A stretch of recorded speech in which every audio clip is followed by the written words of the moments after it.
Hello student. तो आज के इस वीडियो में हम क्लास 12th केमिस्ट्री का एक इंपॉर्टेंट नियम पर डिस्कस करेंगे। वो नियम जो आपके बोर्ड एग्जाम में लगभग हर बार पूछा लिया जाता है। आज के इस वीडियो में 100% आसान शब्दों में हम आपको समझाएंगे। अगर अभी तक आपको ये नियम समझ में नहीं आता, बहुत सारी आपने वीडियो भी देख लिए, आपको ये नियम याद ही नहीं हो रहे हैं, तो ये वीडियो आप अंत तक जरूर देखें। आसानी से कोलराउस का नियम समझ में आएगा। चलिए जी, तो हम आपको बता दें, तो आज से हम वैद्युत रसायन जो चैप्टर 2 है वो स्टार्ट कर रहे हैं। और इसका आज हम मोस्ट इंपॉर्टेंट एक टॉपिक देखेंगे जो है कोलराउस का नियम। पहला इस चैप्टर का इंपॉर्टेंट टॉपिक रहेगा जो है कोलराउस का नियम। अब कोलराउस का नियम क्या होता है इसको समझ लेते हैं। देख लीजिए, यहाँ पे हमने कोलराउस के नियम को लिख दिया है। एक बार, सिर्फ एक बार मैं पढ़कर आपको सुना दे रहा हूं कि कहा कि मतलब ये नियम में बताया क्या गया है। समझ में आएगा तो अच्छी बात है, नहीं आएगा तो टेंशन नहीं लेना है, ठीक है ना। क्या लिखा गया है कि इस नियम के अनुसार किसी विद्युत अपघट्य, ठीक है, विद्युत अपघट्य यहाँ पे होना चाहिए, किसी विद्युत अपघट्य के विलयन की अनंत तन्यता पर तुल्यांकी चालकता, धनायन की तुल्यांकी चालकता और ऋणायन की तुल्यांकी चालकता के योग के बराबर होता है। ठीक है, ये बातें कही गई। अब आपको समझ में नहीं आया होगा, टेंशन नहीं लीजिए, हम आपको समझा देते हैं। सबसे पहले 5 मिनट आप हमें देंगे ना। चलिए, दे रहे हैं, अच्छी बात है। तो 5 मिनट अगर आप दे दिए रहे हमें, तो मैं आपको विश्वास दिलाता हूं कि आसानी से समझ में आपको आ जाएगा। सबसे पहले हम लेते हैं बाबू एक बर्तन, एक हम ले लेते हैं इस तरीके का एक बर्तन हम ले लेते हैं। ठीक है, बर्तन लेने में कोई दिक्कत नहीं है, ये हमने बर्तन ले लिया। इस बर्तन में हमने यहाँ पर इसमें 2 चीजें हमने कर दिया। इसमें क्या, इसमें हमने सबसे पहले जल को घोल दिया है, जल इसमें है, और जल में हमने क्या मिला दिया, NaCl मिला दिया। NaCl ये क्या है, विद्युत अपघट्य पदार्थ है। तो जब विद्युत अपघट्य को जल में घोल दिए तो अब ये क्या बन गया, विद्युत अपघट्य का विलयन बन गया, जलीय विलयन। तो हम यहाँ पे ये क्या कहेंगे, ये क्या बन गया है, विद्युत अपघट्य का विलयन, विद्युत अपघट्य का विलयन बन गया है, जिसको विद्युत अपघट्य का जलीय विलयन कहते हैं। तो ये हमारा विद्युत अपघट्य का एक विलयन है, ठीक है। और यहाँ पे एक फॉर्मूला यहाँ पे दिया जाता है, lambda E Q infinite equal to lambda E Q plus infinite, और प्लस ये हमारा मेन रहेगा, और lambda E Q minus infinite. यहाँ पर ये हमें एक फॉर्मूला दिया जाता है। अब ये फॉर्मूला जो समझ गए उनको सब समझ में आ गया होगा। अब देख लीजिए इसमें क्या बात बताया गया, यहाँ पे एक ध्यान दीजिएगा, छोटा में प्लस दिया गया है यहाँ पे, और यहाँ पे एक बड़ा सा छोटा सा माइनस दिया गया है। अब मैं थोड़ा सा इसको पढ़ कर सुनाता हूं, इसमें क्या हम बता रहे हैं। यही दोनों समझ गए फिगर और फॉर्मूला, ये आसानी से याद हो जाएगा।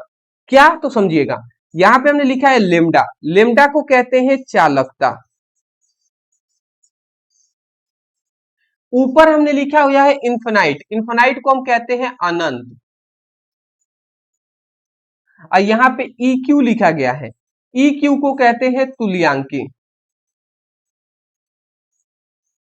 ठीक है, ये कहते हैं। तो इसको हम क्या पढ़ सकते हैं, अनंत तन्यता, इसको हम इन्फिनाइट को अनंत तन्यता कहेंगे, अनंत तन्यता पर तुल्यांकी चालकता। बताइए, हम इसको ऐसे कह नहीं सकते हैं, इसको कह सकते हैं ना, यह हमारा EQ क्या है, तुल्यांकी है, तो अनंत तन्यता पर तुल्यांकी चालकता, यही ना कहेंगे जी, अनंत तन्यता पर तुल्यांकी चालकता। ठीक है, तो यहाँ पे देखेंगे तो इसको क्या पढ़ेंगे, अनंत तन्यता पर तुल्यांकी चालकता। और यहाँ पे भी अनंत तन्यता पर तुल्यांकी चालकता है, परंतु यहाँ पे एक छोटा में प्लस लिखा गया है, तो क्या इसको कहेंगे कि धनायनों की तुल्यांकी चालकता। और यहाँ पे अगर आप देखेंगे तो माइनस लिखा गया है, माइनस मतलब ऋणायनों की तुल्यांकी चालकता, यही ना है जी। तो अगर आप यहाँ पे देखें तो धनायनों की तुल्यांकी चालकता, ऋणायनों की तुल्यांकी चालकता के योग योग के क्या होता है, बराबर होता है ये। तो इसको आप कैसे बोलेंगे, ध्यान से समझेंगे।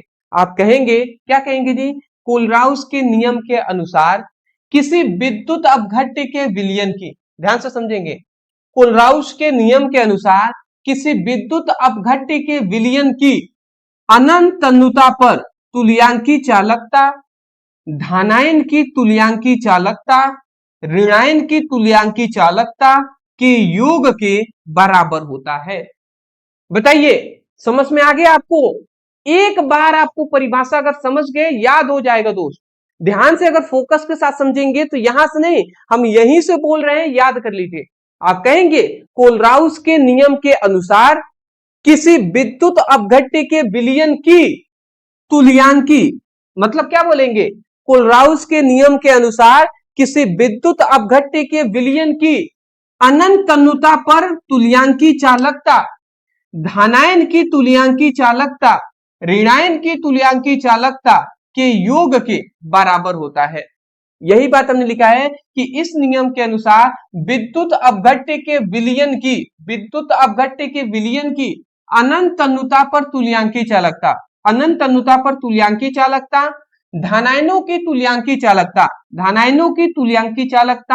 ऋणायनों की तुल्यांकी चालकता के योग के बराबर होता है। सीधी बात है। तो मैं आशा करता हूं ये नियम आपको याद हो गया होगा। इसको बाद ये फॉर्मूला जरूर लिख लीजिएगा और ये फिगर भी बना लीजिएगा। मैं आपको बता दूं, यहां से आपको परिभाषा एक बार में, अगर आपको अभी तक भी समझ में नहीं आया, वीडियो को पीछे ले जाइए। जब यहां से हम बोल रहे हैं ना बार बार, तो इसको सुनिए, याद हो जाएगा। मैं आशा करता हूं आप समझ गए होंगे। अब जब भी ये पूछता है ना कोलराउस का नियम, इसका अनुप्रयोग भी हमसे पूछ लिया जाता है, तो अनुप्रयोग भी हम समझ लेते हैं। तो देख लीजिए इसका अनुप्रयोग क्या है। सबसे पहली बात है, इसके बहुत सारे अनुप्रयोग हैं।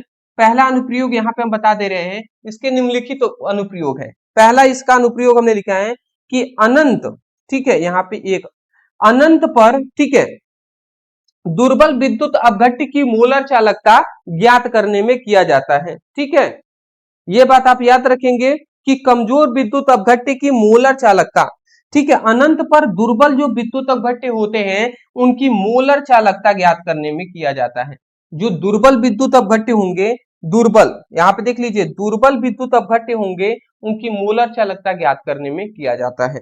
दूसरी बात यहाँ पे याद रखेंगे कि दुर्बल विद्युत अपघट्यों के वियोजन की मात्रा की गणना करने में किया जाता है। वियोजन की मात्रा ज्ञात करने में भी इसका उपयोग किया जाता है। ये ज्यादा नहीं, बहुत ही सिंपल है जी। ठीक है, आयनों की अलग अलग चालकता ज्ञात करने में भी किया जाता है। हालांकि दो ही याद कर ले बहुत है, तीसरा अगर आपको याद करना है तो आयनों की अलग अलग चालकता ज्ञात करने में, कहे तो मैं लिख दूं यहाँ पे। तो यहाँ पे एक तीसरा अगर आप लिखना चाहें तो लिख सकते हैं कि आयनों की अलग अलग चालकता ज्ञात करने में किया जाता है। चलिए आप स्क्रीनशॉट इसका ले लीजिए। बहुत ही अच्छी बात है कि ये नियम आपको आसानी से समझ में आ गया। तो यही हमसे इस नियम में पूछता है कोलराउस का नियम क्या है, इसका अनुप्रयोग लिखिए, जो कि हमने आज के इस वीडियो में बता दिए। आज के लिए हम इतना ही रहने देते हैं। दो आवश्यक बात है। सबसे पहली बात कि आप इस वीडियो को देख रहे हैं, हमने इससे पहले चैप्टर 1 को पूरी तरीके से इंपॉर्टेंट टॉपिक को कवर करा दिए हैं। लगभग 7-8 वीडियो बने, बट आपके कंप्लीट हो गए हैं। तो अभी तक चैप्टर 1 के इंपॉर्टेंट टॉपिक नहीं देखे हैं तो आप उसको देख लीजिए। देखने के लिए चैनल के प्लेलिस्ट में चले जाइए, या सबसे अच्छा है कि डिस्क्रिप्शन बॉक्स में केमिस्ट्री के नाम से एक लिंक मिलेगा, उस पर क्लिक करेंगे ना, चैप्टर वाइज आपको सभी इंपॉर्टेंट टॉपिक की वीडियो मिल जाएगा। तो कम से कम कुछ नहीं तो इंपॉर्टेंट टॉपिक की ही पढ़ाई आप जरूर करें। ठीक है। दूसरी बात, व्हाट्सएप ग्रुप और टेलीग्राम ग्रुप का लिंक डिस्क्रिप्शन बॉक्स में है, आप वहां पे क्लिक करके अपनी वहां पे ज्वाइन हो जाएंगे। ठीक है ना, सबसे बेहतर है वहां पे ज्वाइन होना, जिससे कि हम आपकी बोर्ड एग्जाम 2027 की एक बेहतर हम तैयारी आपको करा सके। तीसरी बात, अगर आप चाहते हैं केमिस्ट्री की पूरी बेसिक से स्टडी करना, तो हमने आप सभी के लिए केमिस्ट्री का फुल नोट्स तैयार कर दिए हैं। और केवल केमिस्ट्री नहीं बल्कि फिजिक्स और केमिस्ट्री दोनों के फुल नोट्स आपको दिए जा रहे हैं। वो भी कितने में? ओनली 199 में आपको फिजिक्स केमिस्ट्री दोनों के मिल जाएंगे। अब मेरा शुरू से मानना है कि सिंपल लैंग्वेज में आपको हर चीजें प्रोवाइड की जाए। जैसे हम वीडियो में सभी सिंपल लैंग्वेज में हम प्रोवाइड करते हैं, वैसे ही इस नोट्स में सब सिंपल वे में है, जिसको आप पढ़कर भी समझ सकते हैं। तो इस फुल नोट्स को आप जरूर लें। अगर आप लेना चाहते हैं तो वहां पे नंबर आपको इस फिगर में दिखाई दे रहा होगा, इस नंबर पे व्हाट्सएप पर मैसेज कर लेना है। वहां पे स्पष्ट रूप से लिखना है क्लास 12 फिजिक्स केमिस्ट्री का फुल नोट्स चाहिए। जैसे ही आप इतना लिखते हैं तुरंत आपको स्कैनर दिया जाएगा, पेमेंट करेंगे, तुरंत आपके व्हाट्सएप पर पीडीएफ नोट्स सेंड कर दिए जाएंगे। तो मैं आशा करता हूं समझ के होंगे, तो इस फुल नोट्स को जरूर लेंगे। चलिए दोस्त, thank you so much for watching this video. Thank you.